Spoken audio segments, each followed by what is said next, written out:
La réunion de Saint-Brieuc fait partie d'une série de réunions, de meetings qui ont été décidés par le dernier congrès, le 4e congrès du Parti ouvrier indépendant du mois de juin.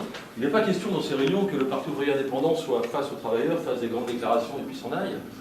Mais ces réunions, sur la base de la discussion la plus franche, elles ont un objectif très simple, elles ont un objectif d'être un point d'appui à la résistance, et sans faire de l'accord avec la totalité de ces positions, évidemment un préalable à l'action commune.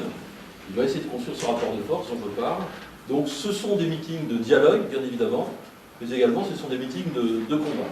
Il est évident que devant l'avalanche des coups qui sont portés depuis des années par les gouvernements successifs, devant l'évidence maintenant, je crois, pour une majorité dans ce pays, d'absence d'issue politique comme résultat des dernières élections présidentielles, du changement de majorité présidentielle, je crois qu'il est légitime que la colère, l'exaspération grandissent dans ce pays. Donc voilà, l'agroalimentaire finistérien, c'est l'un des moteurs de l'économie locale, ça représente 40% de l'emploi. Donc voilà, suite aux suppressions européennes, donc aux aides au grand export et aux augmentations des prix des matières premières, en hausse, on a des situations difficiles. Dans le groupe Bouffe, c'est plus de 2 ans de lutte et de menaces, de dépôt de bilan, une incidence énorme sur les éleveurs.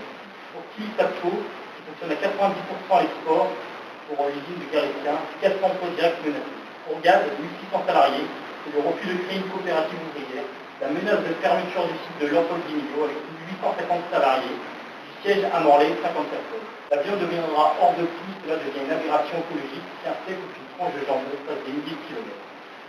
Il faut maintenir cette usine, recréer les coopératives publiques plus de. Donc je travaille depuis l'année 2000 au sein de l'Arsenal de Brest. Je suis au cœur de ce changement de statut. L'État se désengage progressivement, l'entreprise devient un marchand de camions et cherche à se développer dans les énergies nouvelles. À Brest, 2500 personnes travaillent encore avec Canet. L'État actionnaire majoritaire à 65% se comporte limite pire qu'un actionnaire privé. Au conseil municipal a été votée une résolution, votée par pour l'UMP, l'UDV, le Modem, le Front de gauche, et il y a eu 4 abstentions du Parti socialiste sur une résolution qui s'appelle Argent de poche.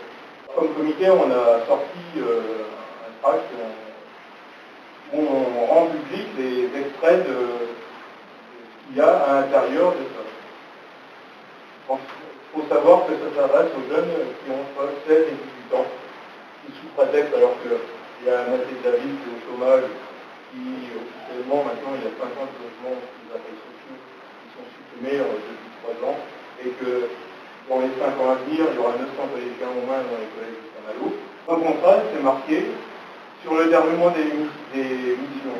Les travaux qui me sont confiés peuvent être salissants, je prévois des vêtements adaptés. Par ailleurs, le Code du travail dit qu'en cas de travail salissant, c'est à l'employeur de fournir. Sur l'indemnisation, toute réalisation satisfaite d'une mission entraîne le versement d'une indemnité. Cette indemnité est fixée à 15 € par mission.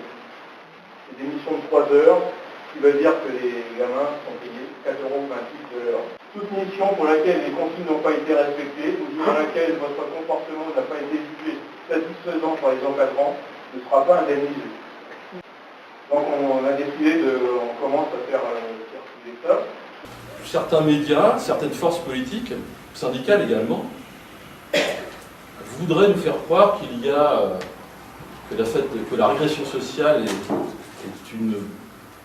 inéluctable, que finalement en période de crise il n'y aurait plus qu'à courber le dos en attendant des jours meilleurs, et que le mieux qu'on pourrait faire, et certains le font très bien, c'est négocier les reculs.